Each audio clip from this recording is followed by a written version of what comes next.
नमस्कार दोस्तों, मैं दीपक शर्मा अंग्रीश आपका स्वागत करता हूं द लीगल चैम्बर में। अब दोस्तों, आज हम बात करने वाले हैं रिवेन्यू अथॉरिटीज के बारे में, जिसे आप तहसीलदार, एसडीएम अधिकारी या जिला अधिकारी इन नामों से भी जानते हैं। अब कई बार देखने को मिलता है कि एक जमीन का जो विवाद है, इन्हीं अधिकारियों की तरफ से डील किया गया होता है। जो उस पर मालिकाना हक को लेकर विवाद होता है, यही अधिकारी वहां पर डिसाइड कर देते हैं। अब क्वेश्चन ये आता है कि क्या रिवेन्यू अथॉरिटीज को संपत्ति का मालिकाना हक डिसाइड करने का अधिकार है? यहां पर कानूनी प्रावधान क्या कहता है, या फिर जो हमारे कोर्ट है वो इस बारे में क्या कहते हैं? ये चीज हम आज की वीडियो में चर्चा करने वाले हैं।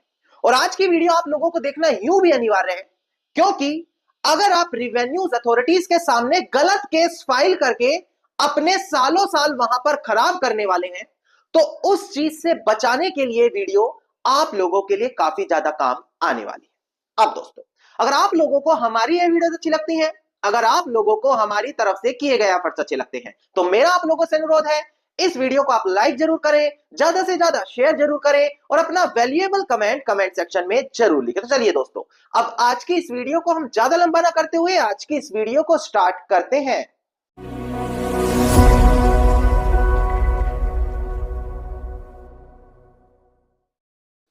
अब दोस्तों, आज हम बात कर रहे हैं रिवेन्यू अथॉरिटीज के बारे में। रिवेन्यू अथॉरिटी से मेरा मतलब है जो आपके एरिया के तहसीलदार, एसडीएम अधिकारी, जिला अधिकारी या अदर रिवेन्यू ऑफिसेस है। अब कई बार देखने को मिलता है, एक व्यक्ति यह कहता है कि जो जमीन के रिकॉर्ड है उसके अंदर या तो मेरा नाम नहीं चढ़ाया गया या गलत तरीके से हटा दिया गया है, और ऐसी कंडीशन में वो इन रिवेन्यू अथॉरिटीज के अंदर अपना आवेदन देता है। आवेदन में यह लिखा जाता है कि ये जो रिवेन्यू रिकॉर्ड है इनके अंदर मेरा नाम चढ़ाया जाए। और वह व्यक्ति जिसको कानून की ज्यादा जानकारी नहीं है, वो ये सोचने लगता है कि इन रिवेन्यू रिकॉर्ड में अगर मेरा नाम आ गया तो मैं संपत्ति का मालिक बन जाऊंगा। देखिए, सबसे पहले आपको पता होना चाहिए कि कोई भी रिवेन्यू रिकॉर्ड, चाहे म्यूटेशन है या कोई दूसरा टैक्स रिकॉर्ड है, आपकी जमाबंदी है, ये किसी का भी संपत्ति पर मालिकाना हक तय नहीं करता। तो ये चीज आपको सबसे पहले पता होनी अनिवार्य है। और ऐसा मैं नहीं, अनेकों जजमेंट ऐसा कहती हैं कि रिवेन्यू अथॉरिटी के बिहाफ से किसी को मालिक घोषित नहीं किया जा सकता। नाउ क्वेश्चन आता है, अगर जमीन को लेकर कोई विवाद है, एक व्यक्ति खुद को मालिक बता रहा है, दूसरा व्यक्ति उसमें खुद को मालिक बता रहा है, तो कौन इसको डिसाइड करेगा?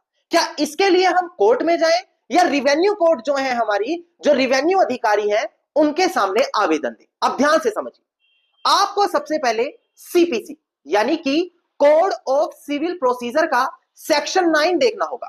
वो इसी बारे में बात करता है। एक बार डिस्प्ले पर ध्यान दें, सेक्शन 9 आपको डिस्प्ले पर दिखाई देगा। देखिए, सेक्शन 9 कहता है, court have to try all civil suit unless barred, यानी कि जब तक कोर्ट को रोका ना जाए, बाढ़ ना कर दिया जाए, वह हर प्रकार के जो सिविल नेचर के विवाद होते हैं उनको डिसाइड करेगा। अब इसका क्या मतलब है? देखिए, यह कहता है किसी भी प्रकार का सिविल नेचर का अगर कोई केस है तो उसको केवल सिविल कोर्ट ही ट्राई कर सकते हैं। किंतु अगर जो आपका राज्य है वहां पर कोई स्पेशल लॉ बना दिया, स्पेशल लॉ से मतलब मेरा क्या होता है, जैसे कि यूपी रिवेन्यू कोड है, इसी प्रकार से दिल्ली टेनेंसी एक्ट जो हमारे होते हैं किराएदारों के लिए, ये एक प्रकार के स्पेशल लॉज होते हैं। इसके अंदर स्पेशली लिखा जाता है कि क्या इसको रिवेन्यू कोर्ट ट्राई करेगा या सिविल कोर्ट ट्राई करेगा। इसीलिए बोला गया है कि जब तक इस प्रकार के कानून में स्पेशली सिविल कोर्ट को ना रोक दिया जाए, तब तक सिविल कोर्ट ही हर प्रकार के सिविल केस डील करेगा। ना दोस्तों, अब बड़ी ध्यान से समझिएगा, अगर आपका विवाद केवल इतना है कि रिवेन्यू एंट्री में मेरा नाम आना चाहिए, जमाबंदी में मेरा नाम चढ़ना चाहिए, तो वो रिवेन्यू कोर्ट ही डिसाइड करेगा। उसके लिए आप सिविल कोर्ट का दरवाजा नहीं खटखटाएंगे। पर अगर क्वेश्चन इस चीज को लेकर है कि मैं संपत्ति का मालिक हूं, मेरा यहां पर कब्जा होना चाहिए, ये मेरी पैतृक जमीन है, तो ऐसे केस सिविल कोर्ट ही ट्राई कर सकता है। अब इस चीज से जुड़ी हुई कुछ बड़ी जजमेंट मैं डिस्प्ले पर दिखाकर आपको क्लियर करूं, ताकि आपको समझ में आ जाए कि जो बातें मैं बोल रहा हूं 100% सच है। अब एक बार डिस्प्ले पर ध्यान दीजिएगा, कुछ हाई कोर्ट्स हैं जिनसे जुड़ी जजमेंट मैं दिखाने वाला हूं। देखिएगा दोस्तों डिस्प्ले पर, केस टाइटल है Dulabai and other versus state of Madhya Pradesh and another. 5 अप्रैल 1968 की हमारी ये लैंडमार्क जजमेंट है। नाउ दोस्तों डिस्प्ले पर देखिए, प्रेजेंट केस में ऑनरेबल सुप्रीम कोर्ट ने यही बोला कि जो सिविल कोर्ट है उसी का जुरिस्डिक्शन है केसेस को डील करने का, जब तक उसको बाढ़ ना कर दिया जाए, मतलब पूरी तरीके से रोक ना दिया जाए।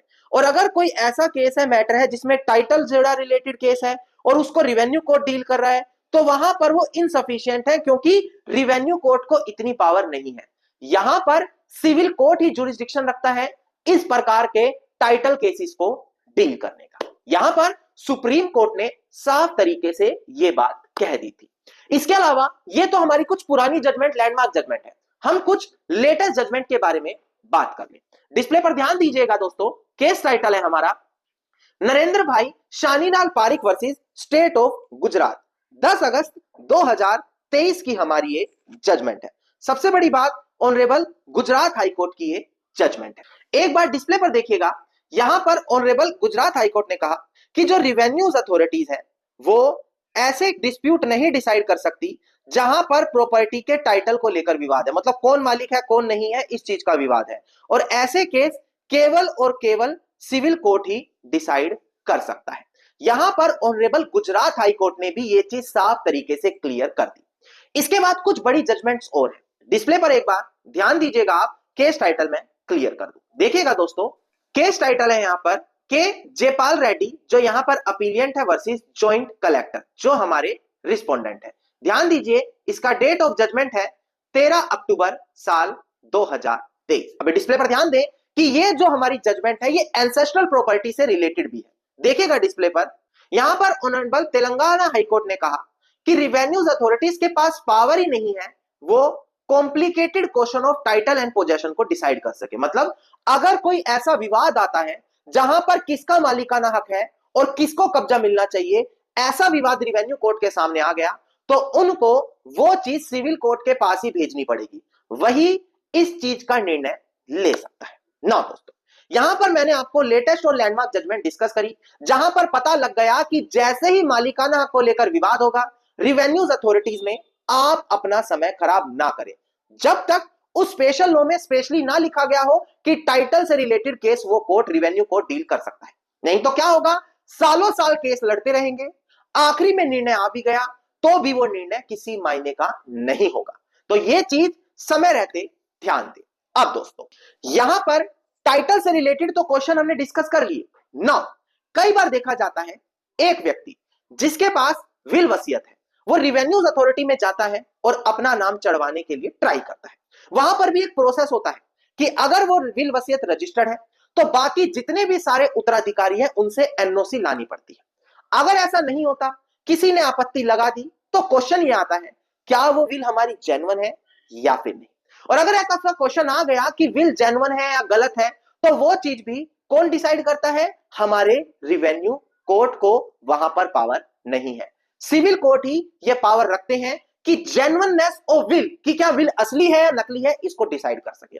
और एक काफी बड़ी जजमेंट है जो मैं यहां पर दिखाकर क्लियर करूं। देखिएगा दोस्तों डिस्प्ले पर, केस टाइटल था यहां पर Rajkumar Sharma and others versus Manjesh Kumar. Repetition number है 11871 ऑफ 2021 और 11/8/2021 की ये जजमेंट है। डिस्प्ले पर ध्यान दें, यहां पर बोला गया मध्य प्रदेश ग्वालियर बेंच की तरफ से कि रिवेन्यूज अथॉरिटीज के पास ये पावर नहीं है कि वो विल की वैलिडिटी को आइडेंटिफाई कर सके, डिटरमाइन कर सके। जैसे कि किसी ने म्यूटेशन के लिए आवेदन दिया, अपनी विल लगा दी कि मेरे पास विल है, मेरा नाम चढ़ा दो।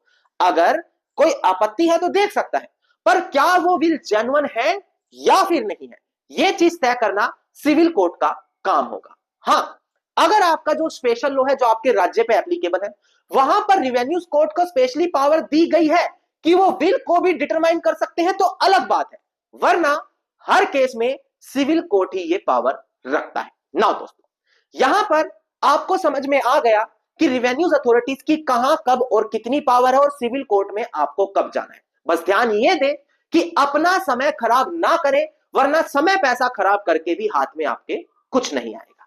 धन्यवाद दोस्तों। उम्मीद करता हूं वीडियो में मिली जानकारी आप लोगों के लिए बेहद ज्यादा लाभदायक साबित होगी। अगर वीडियो में मिली जानकारी आप लोगों को अच्छी लगी तो वीडियो को आप लाइक, शेयर और कमेंट जरूर कीजिएगा। वीडियो से जुड़ा अगर आपका कोई क्वेश्चन है तो मुझे आप कमेंट सेक्शन में भी लिख सकते हैं। इसके अलावा अगर आप लोग इसी प्रकार की महत्वपूर्ण जानकारी रोजाना पाना चाहते हैं तो चैनल को तुरंत सब्सक्राइब करते हुए नोटिफिकेशन बेल आइकन आप जरूर दबा दें।